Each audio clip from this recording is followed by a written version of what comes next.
¿Qué tal, doctor? Un ¿Qué gusto, tal? de saludarlo. ¿Cómo está? Buenas ¿Cómo noches. anda? Muy bien. ¿Qué dice? ¿Bien? Bien, bien. Bueno, doctor, ustedes han presentado en una semana donde hay que darle un contexto político, ¿no? Porque Milei, desesperado la semana pasada diciendo Cristina va a ir presa, como dándole instrucciones a la Corte de lo que tiene que hacer. Anoche Caputo haciendo, bueno, algún tipo de lenguaje obsceno. Acá yo pensé que era cortar la cabeza, mis compañeros me decían que era otra cosa más obscena aún.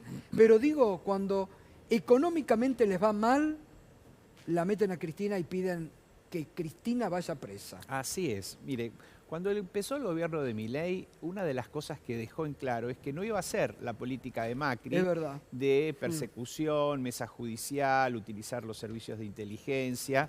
Bueno, de los que Yo fui sabemos... ingenuo y le creí. No, de lo que sabemos cómo Macri lo desarrolló, quizás con el único área de su gobierno que fue eficiente. Y Milei parecía que eso lo cumplía. Exacto. Ahora, en cuanto a la situación económica y la situación social del país empezó a serle muy adversa, entonces recurrieron a la vieja estrategia de, bueno, Cristina presa y empezar otra vez con la persecución. Bueno, esto se da justo en un momento muy particular porque es justo cuando estamos llegando con uno de los últimos recursos a la Corte Suprema. Y tiene esta particularidad. Uno de los jueces que tiene que intervenir es un juez que ha designado el presidente Milei a través de un decreto en un procedimiento absolutamente irregular e inconstitucional, que es una designación en comisión. Es decir, es un juez que solo se sostiene la voluntad del presidente de la Nación, que no tiene acuerdo del Senado y además en el marco de una polémica política en donde el presidente dice tiene que ir presa. Es decir, esto le quita a ese juez cualquier tipo de posibilidad de intervenir, al menos como un juez. Entonces, una de las cosas que hicimos es pedir que se lo remueva. Que además está muy bien esto, pero que además, doctor, estas son las cosas que no podemos naturalizar. Le mintió a los senadores descaradamente, porque le dijo a los senadores, yo no voy a asumir si me nombran por decreto. Y salió disparando a jurar ahí entre gallos y medianoche. Sí, un procedimiento además de jura muy particular. El doctor Gil Domínguez hizo un pedido de información y bueno, y surgen una serie de irregularidades mostrando, digamos, la urgencia y la premura con que tenía que asumir este cargo. Ahora, lo cierto es que la Corte tiene que resolver esta cuestión como un aspecto previo, porque necesitamos tener un tribunal que esté constituido por todos los magistrados. Y después, bueno, tendrá que resolver el recurso en donde venimos insistiendo durante años las barbaridades que se han cometido durante este proceso en cuanto significa violación a garantías constitucionales. Recién Ariel mencionaba una de las cuestiones que es la falta de prueba. Es decir, una causa en donde se investigan sobreprecios y no se hacen pericias. O donde se dice que hay cartelización y no se investiga ningún otro empresario que no sea Lázaro Báez. O se le acusa a Cristina de un hecho por el cual ella quiere declarar y le dice, no, usted esto no va a declarar. Es decir, son, permítame la expresión, salvajadas. Sí. Hay que decirlo, doctor. Bueno, que la Corte tiene que merituar. Ahora, uno se pregunta acá, y hay que hacer la pregunta. ¿Sí? ¿Cuánta independencia tiene la Corte? Porque es grave lo que pasó la semana pasada. El presidente a los gritos pidiéndole a la Corte que la meta presa. Pone a la Corte, la verdad, tiene que demostrar a la Corte su independencia, porque si no parece que está arriada por las urgencias del presidente. Exactamente, tiene que mostrar que es la última instancia judicial, que justamente es el control de las garantías constitucionales y además algo que siempre están proclamando, que son los últimos intérpretes de la Constitución. Bueno, esta es una buena oportunidad para que demuestren todo eso. Sí, yo añoro, ¿no? Uno siempre recuerda lo que hizo el Superior Tribunal de Justicia de Brasil, ¿no? Claro. Cuando tanto avalaban a Moro y cuando llegó dijo, no, muchachos, hicieron todo mal, revean. Esto está todo mal hecho, porque la verdad que es un caso similar. Acá han actuado, han inventado pruebas, no dieron derecho, es un mamarracho si la Corte llegara a avalar, estamos en el fin de la República realmente, ¿no? Por eso le pedimos además a la Corte no solamente que trate el recurso, sino que haga 2 audiencias públicas, porque hay un tema que es central, que es la independencia del Poder Judicial y cómo los jueces se tienen que comportar en causas en donde se manejan intereses institucionales políticos como estos. Sí, no puede ser que los jueces se van a escondidas a reunir con el presidente de la Nación, como hicieron en este caso. Sí. Es decir, jueces que muestran claramente que no son imparciales en el caso. No.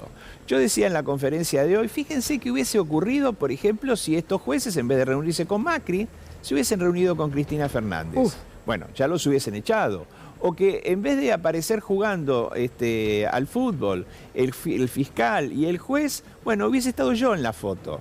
Bueno, estas son las cosas de sentido común que hay que transmitirle y explicarle a la gente, porque en definitiva es el último control. Sí, Ese es el último control. O Lorenzetti convertido en un puntero político para ubicar jueces amigos de él en la Corte. Exacto, ¿no? exacto. Es decir, esos son los resortes institucionales, que las cosas se conozcan, que trasciendan a la gente y la gente siempre va a ejercer el último control democrático, que es votando.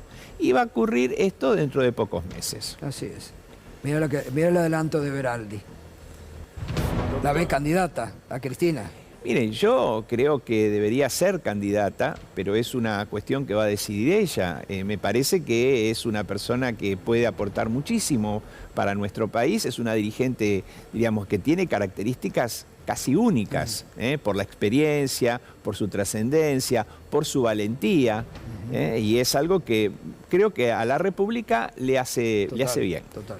Doctor, la estadística dice que por lo general las defensas no triunfan cuando llegan a la Corte porque por lo general, no siempre, pero por lo general se convalida todo el proceso anterior. ¿Por qué cree usted que en este caso podría ser diferente? Le pido que lo diga un poco hablándole a los que nos están mirando porque hay mucha gente que está pensando en este momento qué va a pasar con el futuro de Cristina Fernández de Kirchner. La verdad que hacer una estadística requeriría analizar caso por caso y ver cuál es la envergadura que tienen las violaciones a garantías constitucionales que se van invocando. Es posible que muchas veces se presenten recursos, pero de lo que yo estoy seguro es que no hay casos como el que nosotros estamos llevando a la Corte que tiene tanta consistencia. Hablábamos recién de violación a garantías constitucionales. Bueno, eso es un gran capítulo y es lo que se llama una cuestión federal. Pero también hay otra cuestión que tiene que ver con una práctica que desarrolla la Corte, que es lo que se denomina la sentencia arbitraria. Es decir, sentencias que se dictan sin tener una apreciación racional de la prueba y sin fundamentos jurídicos. Y hace que esas sentencias, en definitiva, sean nulas. Es decir, no es una cuestión de que a mí me parece o a otro interpreta una cosa distinta, sino que el tribunal entra en contradicciones y errores tan groseros que hace justamente obligatorio que la Corte intervenga. Y esto es una doctrina de la Corte que no empezó hace 2 años, sino que tiene 100 años. Y la Corte lo viene desarrollando en los últimos 100 años y a partir del año 1939 con muchísima insistencia. ¿Cuáles son esas inconsistencias? Bueno, mire, en primer lugar, a dejar en claro que los hechos por los cuales a Cristina se la condena no tuvieron lugar en el ámbito de la Presidencia de la Nación, sino en cuestiones de asignaciones de obras públicas en la que jamás intervino, ni podía intervenir tampoco, en donde se le hace una interpretación en cuanto a que la presidenta es una especie de garante de todo lo que pasa en el país. Bueno, eso es otra, la verdad, con todo respeto, es otro disparate. Ningún presidente puede controlar todo lo que se desarrolla en la administración pública. Y esto lo explicaron todos los jefes de gabinete que vinieron al juicio y dieron, digamos, una explicación muy concreta y muy detallada de la manera como, en definitiva, funciona el Poder Ejecutivo Nacional. Y cuando se trata justamente del funcionamiento del Poder Ejecutivo, hay normas administrativas que siempre hay que cumplir. Miren, sí, hay un hecho fundamental. Miren, permítame decir esto y después escucho la pregunta. La evaluación de cómo se funciona dentro de la administración pública no la hice yo, que en definitiva soy un abogado que se dedica al derecho penal, sino uno de los especialistas, y además que no tiene nada que ver con el Partido Justicialista, como es el doctor barra. Procurador del Tesoro y convencional constituyente. Y cuando analizó el caso de Cristina, emitió un dictamen como jurista independiente en donde dijo, mire, esto es un disparate. Cristina Fernández jamás podría ser culpable del delito por el cual se la condena porque no administró esos fondos. Y además, porque existe la figura del jefe de gabinete que a partir de la reforma constitucional del año 1994 tiene justamente asignada la competencia de ejecutar el presupuesto de la nación. Incluso con Barra se suele decir, como fue uno de los que impulsó aquella reforma, parecía ser una especie de cobertura, en ese caso para Menem, pero básicamente que tenía que ver con los presidentes, con que no llegue la responsabilidad a los presidentes. Eso mire, vale para todos los casos posteriores, uno imagina. Tiene que ver con una técnica constitucional que es atenuar la figura presidencial, el presidencialismo, e ir transitando hacia otro modelo político, bueno, que no se concretó, que era, digamos, un modelo parlamentario. Está bien. Ahora, doctor, usted dijo hoy, como al pasar, la idea de la instancia electoral, Cristina y demás. En ese contexto, uno puede imaginar que la Corte, como decía Ariel, no tiene tiempos para resolver, por lo tanto puede ser que la Corte diga, no trato el tema, queda en una especie de limbo indefinido. ¿Usted pretende que la Corte cuanto antes se aboque al tema o no? Nosotros lo que queremos es un pronunciamiento que libere a la expresidenta de la condena que tiene, o porque la absuelvan, o porque la manden, o que porque envíen el caso, como hace la Corte, para que se sustancie un nuevo juicio. Esto es lo que corresponde. Después de que se haga un análisis serio, que se convoquen estas audiencias públicas que yo había mencionado, y que se haga todo de una manera transparente. Las causas judiciales no tienen por qué estar atados a un calendario electoral. Si dentro de 6 meses hay una elección, bueno, ese es un hecho obviamente institucional, pero la Corte tiene que resolver un caso con términos judiciales.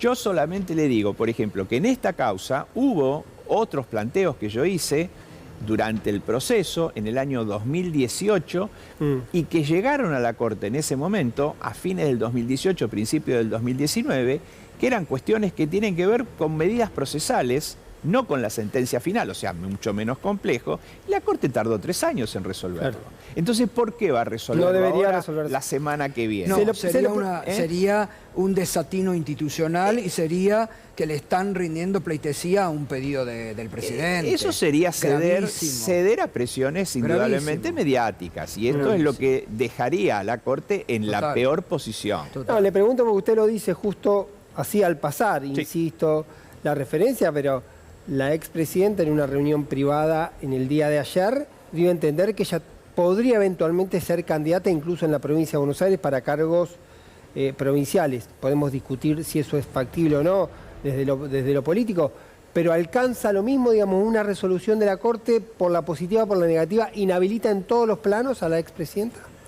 Bueno, la confirmación de una sentencia que tiene como una de sus penas la inhabilitación absoluta para ejercer cargos públicos, eso, digamos, la saca de la escena política. Es decir, esa es la característica que tiene el proceso. Y por eso, de alguna manera, hoy, y ella me lo pidió, lo hicimos esta conferencia de prensa desde el Partido Justicialista. Claro. Porque no es un dato menor, que ella es la presidenta del Partido Justicialista y, además, indudablemente, la jefa de la oposición política a este gobierno. Usted puede pensar, perdón, de los tiempos, porque también hablando de estadística, muchos recursos de queja ha presentado Cristina y hasta donde yo tengo entendido, todos fueron rechazados por la Corte. ¿Hay algo en este particular, más allá de los detalles que usted dijo? ¿Está la sentencia? Por ejemplo, ¿sería confirmatorio de sentencia, llegado el caso? Vuelvo otra vez con el tema de las estadísticas.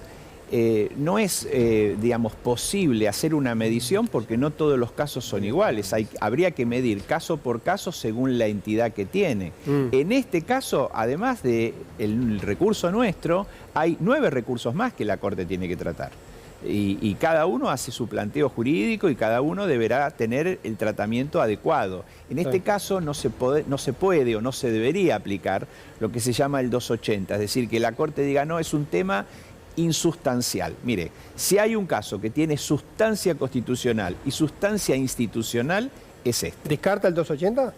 Yo creo que no puede aplicarse en un caso como este, el 280, que es una facultad creada en el año 1990, severamente cuestionada en cuanto a su legalidad y que, bueno, y que fue parte de la operación que se llamó la ampliación de la Corte.